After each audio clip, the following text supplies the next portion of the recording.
Good morning everyone, and Samsung is back with a brand new smartwatch and a fresh branding. So the new Samsung Smartwatch features a 3G LTE connectivity and charges wirelessly, which is super cool. So it features two models, a 46mm silver version and a smaller 42mm gold and black version. The Galaxy Watch will be available in US on the August 24th and in Korea on the August 31st. Additional markets will receive it on the September 14th. In the US, the Galaxy Watch Bluetooth 42mm version will cost around $329, whereas the 46mm version will cost around $350. Pretty good alternatives to anyone who might want an Apple Watch but has a Samsung or Android device. But they also come with their own unique, interesting features. So from an aesthetic standpoint, I have to say that the Galaxy Watch has definitely matured since I last saw it. So looking at the larger version of the watch, we have two physical buttons, one which takes you to home, and another button which you basically can use to program and do just about anything. The crown of the watch, which is this rotating circle right here, is your main navigational tool besides the screen itself.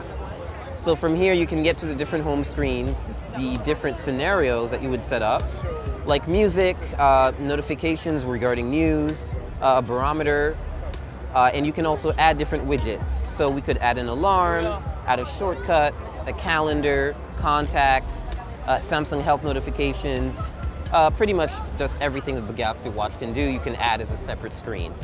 I appreciate that once you reach the limits of a given menu that it vibrates and it gives you a sort of tactile response. So you're not just aiming around different menus with the navigational crown, and you're not swiping around everywhere and forgetting where you are. So Samsung is touting three primary features for the new Galaxy Watches.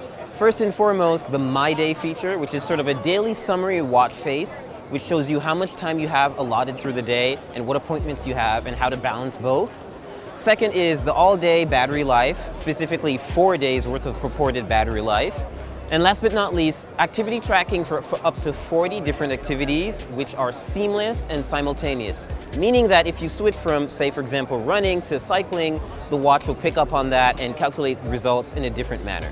So Galaxy Watch comes in two different sizes and three different variations. A 42mm smaller version, which you see in this pink rose gold version, and a 46mm larger version.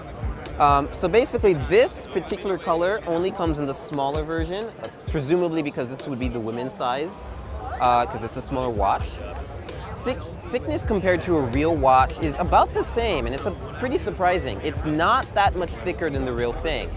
And I appreciate that. It's also relatively lightweight. The casing is metal, which I appreciate from a quality standpoint. And this uses, or comes rather, with default rubber sports bands. But you can turn it over and see that you can actually remove these with a little latch right here and pretty much use any wristband that will fit into the casing of the watch.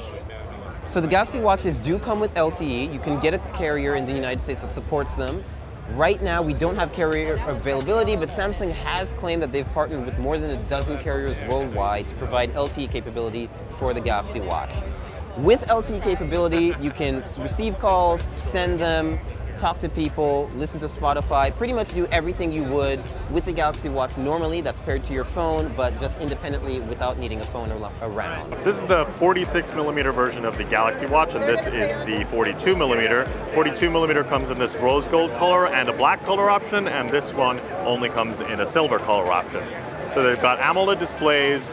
The 46mm Galaxy Watch has a 472 milliamp hour battery, and Samsung said it optimized the processor to make it more efficient. So now this watch could actually last you about 4 to 6 days. Now actually that depends on your usage, so if you're using the heart rate and other activity tracking, then it's of course not going to last as long, but the fact that it can last more than a couple days, up to 6 days potentially, is pretty impressive. Sadly, the smaller Galaxy Watch only has a 270 milliamp hour battery, so it's not going to likely last you as long, but we're hoping it'll at least get you through a day and even potentially a second day.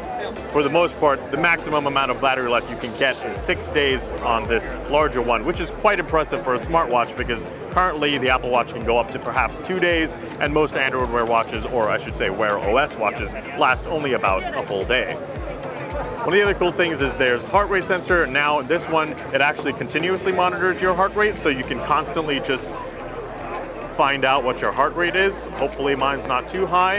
I believe in Samsung Health, we can find out that my heart rate apparently, well, 30 minutes ago it was 59, but essentially you're going to be able to track your heart rate in real time throughout the day instead of just having to check it a couple times. Some of the other cool new things is that the old Gear Sport used to only be able to auto-detect 15 workouts. Now with the new Galaxy Watch, it can detect up to 40 workouts, which is pretty impressive. And there's also these new breathing exercises that can detect stress levels, and also it'll tell you how to take deep breaths so that you can feel less stressed out. So let's try and start it out a bit. Inhale, just gonna inhale a little. Exhale. You get the idea. It's sort of just a meditative feature, so you can sort of decrease your stress levels. It's kind of similar to what Fitbit has in their fitness trackers. The new Galaxy Watches are also rated at 5 ATM, so that's about 156 feet, which is much better than an IP68 water resistance rating, so you can definitely take this in the pool to track your swimming. The straps are interchangeable. Currently, the ones that we're seeing are these silicone straps, probably good for sweat resistance, but I'm sure there will be other bands available. You can see that there's a simple release lock mechanism that you can just swap out, and this seems to be a 20 millimeter watch strap band for the 42 millimeter watch size, and it looks like the larger 46 millimeter watch uses a 22 millimeter watch strap band. That's the heart rate monitor in action at the back. I have to say they're quite comfy, and of course, we forgot to mention the highlight feature of Samsung smartwatches is this rotating bezel. Kind of feels like you're moving one of those gym locker locks, basically rotating it to go throughout the operating system, and it's Samsung's Tizen operating system. No, you're fine. Thank you. Have a great day. And you can see that there's now Spotify integration built in, and a good amount of apps for you to really do all the things you need, such as track activity, you can monitor your health, listen to music, and even read the news with Flipboard if you want. Physically, the Galaxy Watch doesn't look super different from its predecessor. I mean, it is a little more refined, it is slimmer, there are shiny accents that make it look aesthetically a lot more elegant. But the big difference here is that the watch face sizes now come in two options.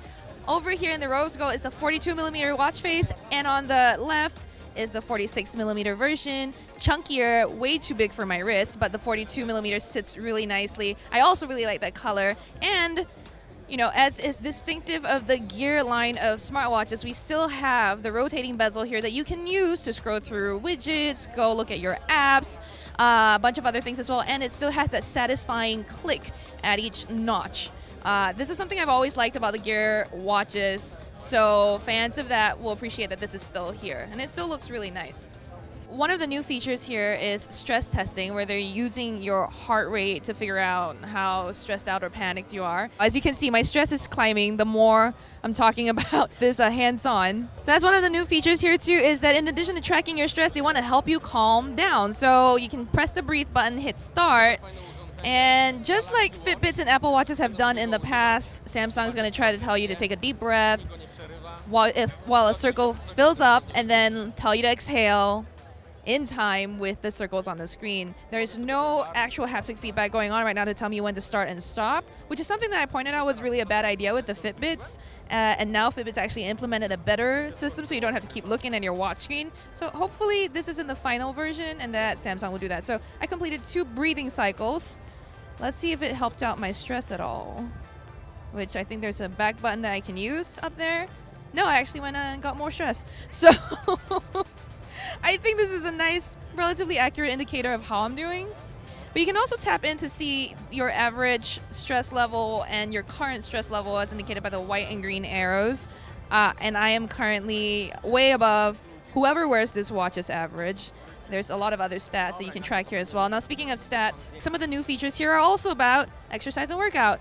You can track way more different types of activity now. So if you're a marathoner or a triathloner, and you switch from running to cycling to swimming, the watch can automatically keep detecting that for you. This is a widget that will show you all the things that you're doing. It'll also recognize and auto-detect up to 6 different types of activity, according to the keynote just now. Not gonna be able to test this out on the show floor either. One thing I can show you is there's a lot more watch faces, and that's one of the new features of the Galaxy Watch, is that it now comes with up to 60,000 watch faces. That's a lot of customization options. And you can go to, some of these are three-dimensional, and so they're supposed to reflect light in a way that mimics the texture of a real watch, which I'm not sure if you can see right now. It doesn't really appear to be very 3D to my eye either, so maybe we'll need to take it out of this really harsh convention floor lighting to get a better sense for. One of these faces also is called Peaks. It's just cute. It'll change the background depending on the time of day and where you are, so kind of like it does in Gmail and in real life. There's also one called My Day, which will put your calendar events right on the homepage, so you know when you're going to be busy and when you're going to be having a window of time available to maybe take a lunch break or something right from your watch face. You can also use Bixby on the watch, which, by the way, Samsung made a big deal of its virtual assistant here at the event. The Galaxy Watch will be available from August 24th, starting at $330 for the 42mm version. The larger one is about $20 more expensive at $350. So that's the Galaxy Watch. It's going to come out on August 24th. The 42mm one will cost $330 and the 46mm one will cost $350. Please leave your comment below for anything related to the smartwatch. Hit the subscribe button if you haven't subscribed yet, and the ring button for notifications. So guys, I hope you enjoyed the video. Stay tuned and keep watching for more videos. Thank you.